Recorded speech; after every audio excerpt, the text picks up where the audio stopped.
Hello and welcome. Today we are going to be taking a look at 3 of the 4 new YSL quads. These are supposed to be part of the permanent line, so these are not supposed to be limited edition.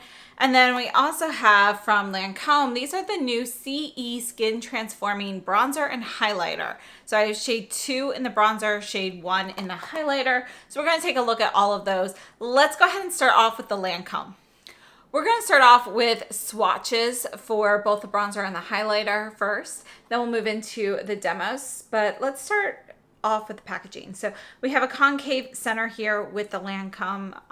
This is their logo, the flower. Then we have this tortoiseshell vibe here. You can see right along the center of the front, we have Lancome written there.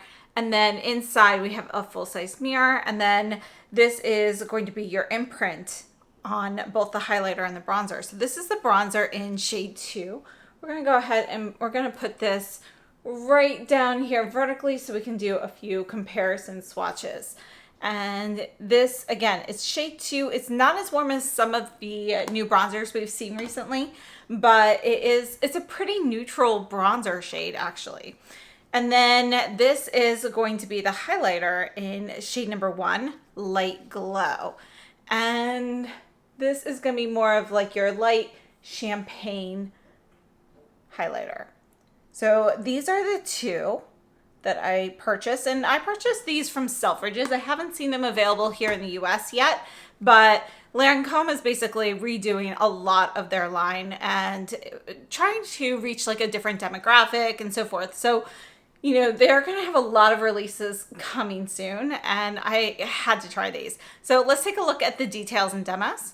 So both the bronzer and the highlighter have click close packaging. We have 10 grams of product in each with a 2-year shelf life. These are made in Italy, and the packaging is plastic. It's not removable or refillable. So just something to note there.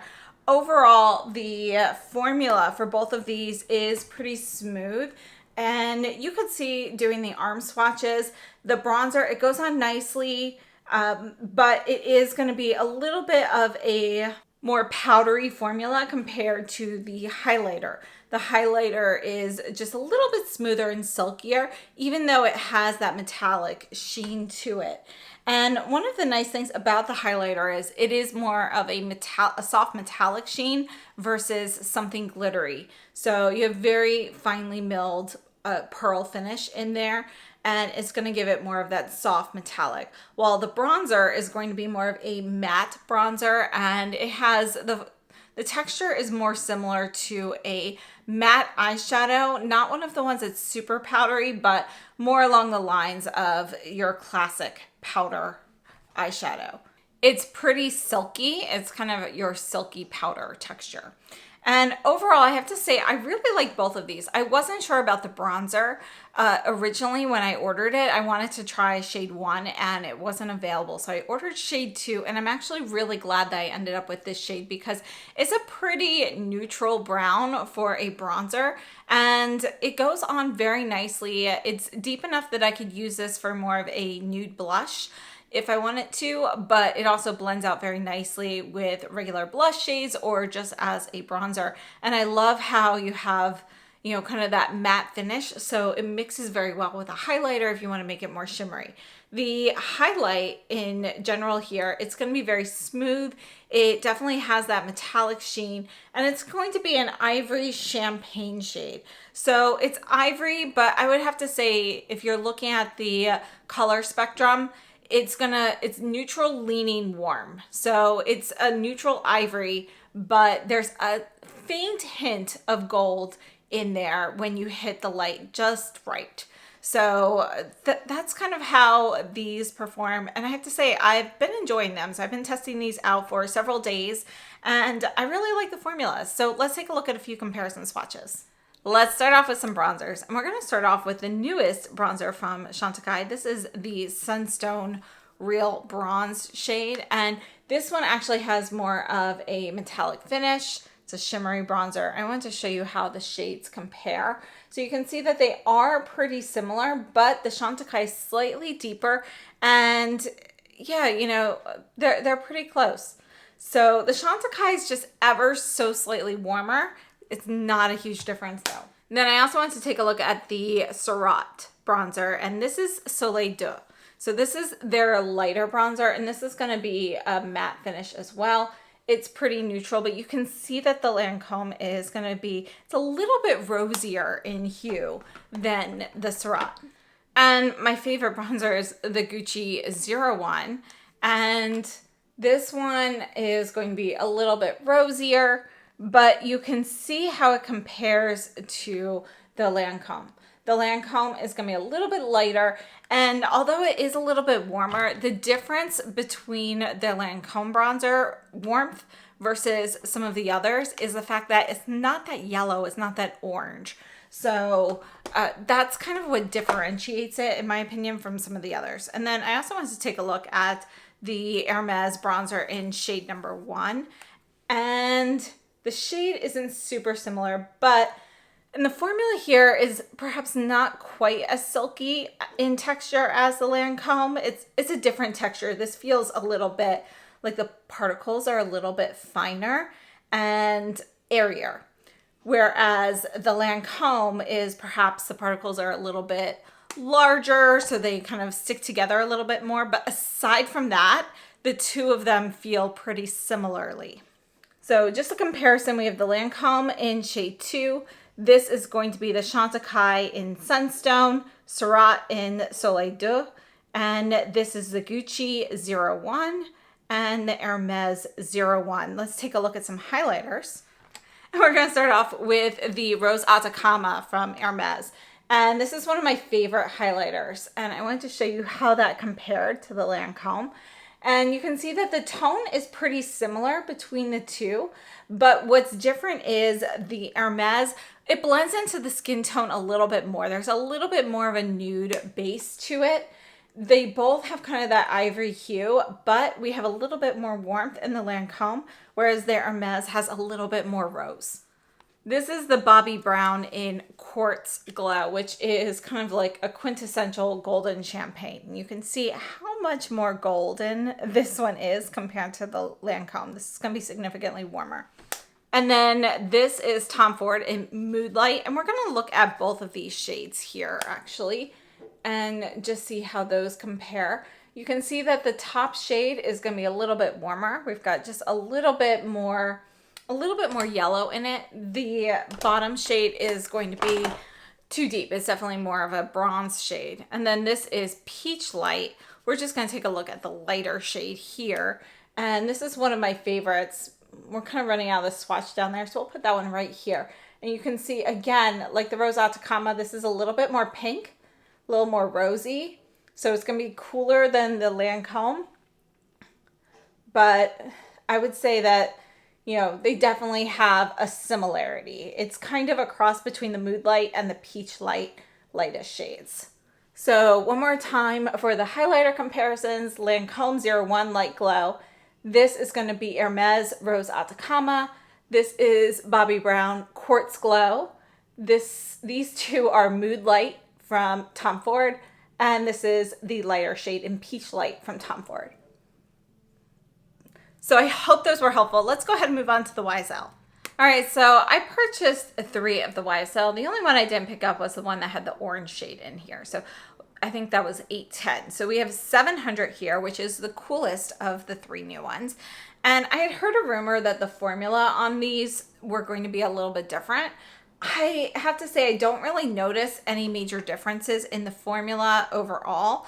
However, I will note that some of the glittery shades are a little bit looser packed, a little bit drier, so they can have a little bit more fallout. So this one here in number 700, this glittery shade, it is a little loose, but I would say it's pretty comparable to those in the previous quads. Then we have kind of this velvety, creamy matte. It's going to be like a soft peachy nude with a touch of dusty rose. We have a black matte, and then we have a satin charcoal. So this is going to be number 700. Now 710 is going to be kind of warmer neutrals. And I have to say, I think I like the formulas in this particular quad the best. You can see that our glittery shade here is going to be smoother. It's a little bit more moist. So it doesn't have, like, fallout isn't so much of an issue with that. You can see it's gonna be kind of like a rich peachy copper. Then we have a matte brown, and it has a touch of warmth to it, followed by a deep satin brown, and this is going to be a cooler tone brown. I love this shade. I think it's gorgeous, and you can actually apply that one more sheerly. And then our last shade here is going to be a rich antique gold, and it's going to be a soft metallic. So we don't really have that loose glittery topper in 710, and I have to say I like that. I like the fact that it doesn't have that. It does make it a little bit easier to use without making a mess. So I personally really like the combination of formulas in that palette. And then the last one that I picked up is 810. And I was so on the fence of because of this gold. But when you take out that gold, it's just such a beautiful neutral palette. But I have to say, this topper shade here, I mean, you can see this is the driest. It's definitely much more of a looser glitter shade than any of the others that I have in any of the palettes. It is similar to one that I do have in one of the previous palettes that we'll take a look at, but you can see it's going to be a more sparse, sparkly gold. It's just a pressed gold glitter.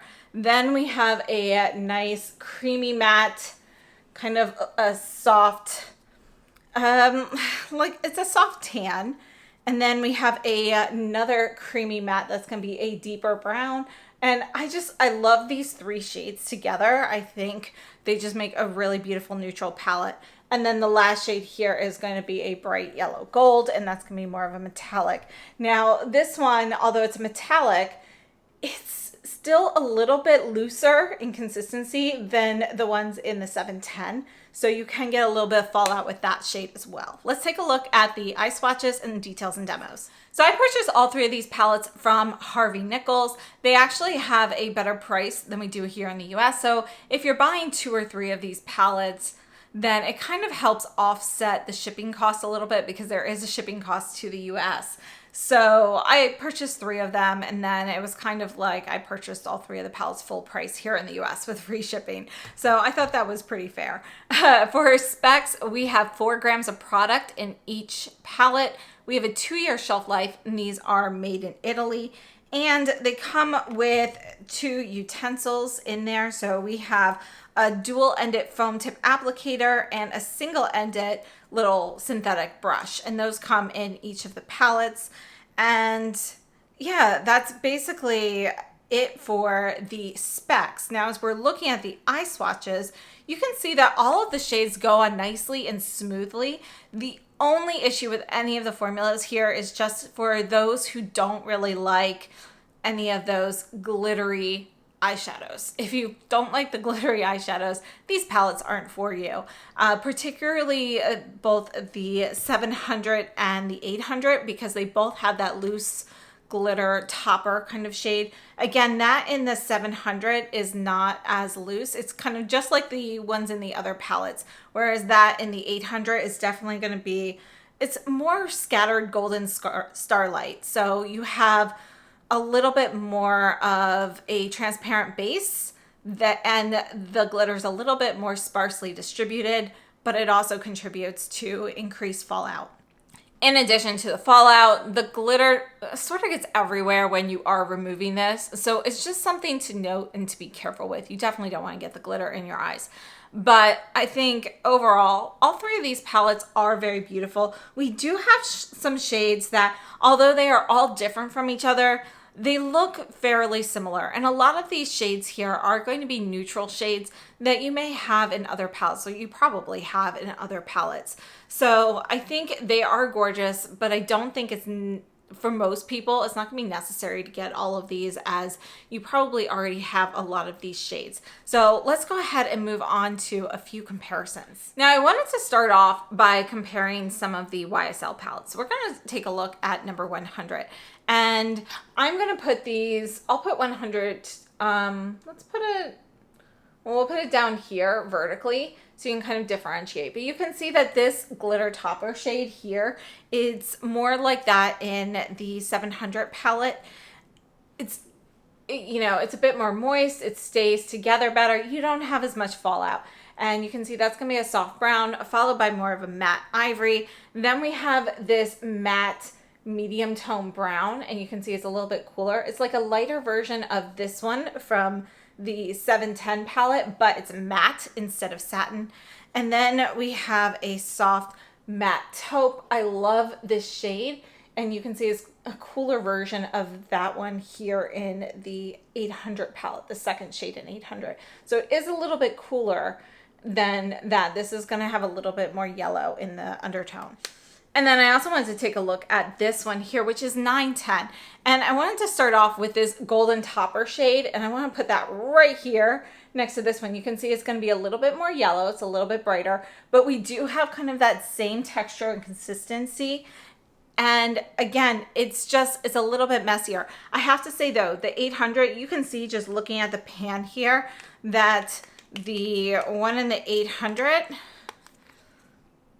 is a little bit messier. You can see, you know, obviously I haven't used this palette as much. You can see how much more we have on the edges compared to that in the 910. So just something to note. And then we have kind of this, let's put the other, well, we'll put them right here. We have a nice silver with a little bit of a bluish undertone. We have a black matte, and I'll put that one right here so you can see the black matte shades are pretty much the same. And then we have a soft, kind of a peachy nude shade, and I'll put that right here. You can see it's going to be a lot lighter. It's more of a true soft peach. So just to kind of show you, you know, you do have half the shades are kind of similar to the 700 palette.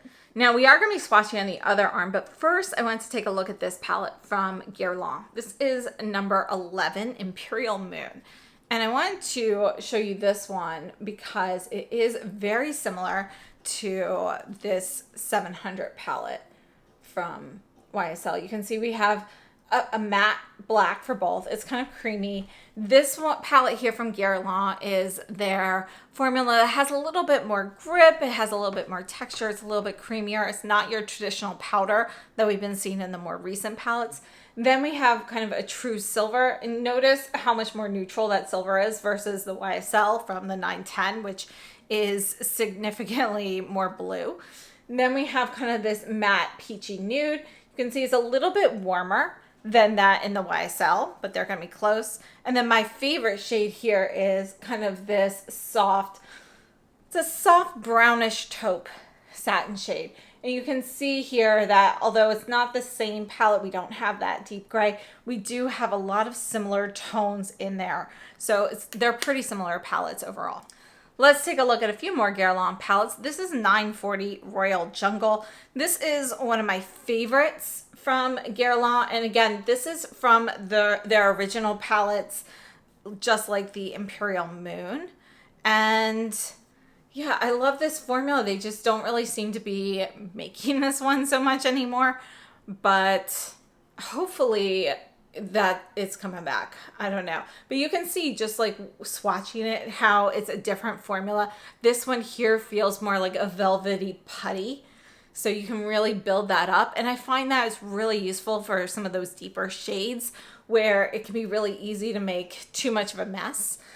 You know, it really grips and sticks where you put it instead of, you know, kind of making a mess everywhere. So this here is going to be your Royal Jungle. And you can see we have some copper shades like we do in the 710 palette.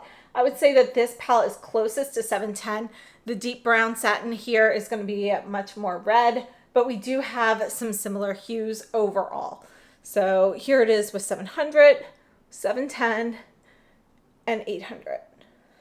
And this is Guerlain 258 Wild Nudes. And this is the formula they've been doing recently, which is going to be more of just your regular powder formula. There's really nothing special about this formula in my opinion, but we do have some nice matte nude shades here.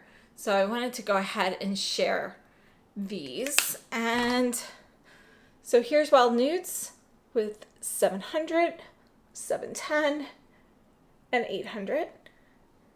And you can see, you know, we do have some similar tones throughout, but formula-wise, I have to say I do like the mattes better in the YSL over that particular palette of Guerlain mattes. I prefer their grippier shadows versus the, you know, traditional powder that they've been doing recently. Then we're taking Surratt Beyond Beige. Now I have these as singles, so I attach magnets to the back and then I keep that on here. So the shades here, we have Griège, we have Cuivre, Satin Saumon, and Brun Noir. So I'm going to go ahead and swatch these in the order they are in the palette. But with Surratt shadows, you can always purchase them individually as well. So you don't have to purchase them as a palette, which is really helpful because a lot of times when they make those new palettes, they are, well, actually it's like every time now, they're reusing the same shades. So if you may already have them somewhere else, and they make their palettes, you know, like a lot of the Japanese brands do this where it's more of a sticker or you glue it in. So this is going to be Beyond Beige from right here, right there. So Beyond Beige is here from Surratt. And let's take a look. You can see it's going to be significantly warmer. These are like your classic nude browns. And I feel like shade-wise, we're looking at more like the two middle shades in the 800 in comparison, but none of them are quite the same. Again, though, you know, they're all neutrals, so they will look pretty similar on the eyes. This is the Chanel Tweed Brun et Rose, and let's go ahead and swatch this one as well. And we have kind of this soft tan followed by this like taupey, kind of a soft brownish taupe. Then we have a shimmery peachy shade and a deeper brown. And I love the color story of this palette here. And you can see that tonally, we're more similar to the lighter shades in the 700 palette than we are in the others. And then this is Chanel Tweed Cuivre. We're just going to go ahead. I'm just going to put these swatches right here so we can kind of see them a little bit closer because running out of space, it's harder to swatch on the other arm. But you can see, again, although not the same, we're still like in the same color family for a lot of these. And this one here in particular is pretty similar to the Guerlain Royal Jungle palette, which is right here, this first one. So those are a few comparisons there. So let's just review these one more time. We have the palette from YSL in 700, 710, 800. This is going to be YSL 100, Store Dolls. And then we have the YSL 910 kind of split up between here and here. This is the Chanel Tweed Cuivre. This is Guerlain Imperial Moon. Then on this arm, we have the Guerlain Royal Jungle, followed by the Guerlain Wild Nudes. And then this one here is Surratt Beyond Beige, followed by Chanel Brun et Rose. So I hope that was helpful. Overall, I have to say, I think the new palettes are nice. I don't love some of the looser glittery shades like that in 800. I personally love the formulas in the 710 palette the best, but I love the color story in the 700. So if I had to pick two of these palettes, those two would be my picks, the 700 and the 710. That being said, I absolutely love the neutral shades in the 800 palette, and I think I'll be using those a lot. I think this palette is great. Aside from the bright yellow for me, it's going to be great for people with warmer tones, but these two neutral shades I absolutely love. So I wish they were removable and I can mix and match, but they are not. So just something to know if you were hoping to do that. But I do really love those shades. So no regrets on any of the palettes that I picked up. I hope this has been helpful. I would love to know your thoughts on these palettes, whether you're planning on purchasing any of these or if you already have. And please let me know your thoughts on the Lancome items as well. I actually really like them, and it makes me excited to see what else Lancome is coming up with. So I hope this has been helpful. I hope you have a great day. Thank you so much for watching, and I'll see you very soon.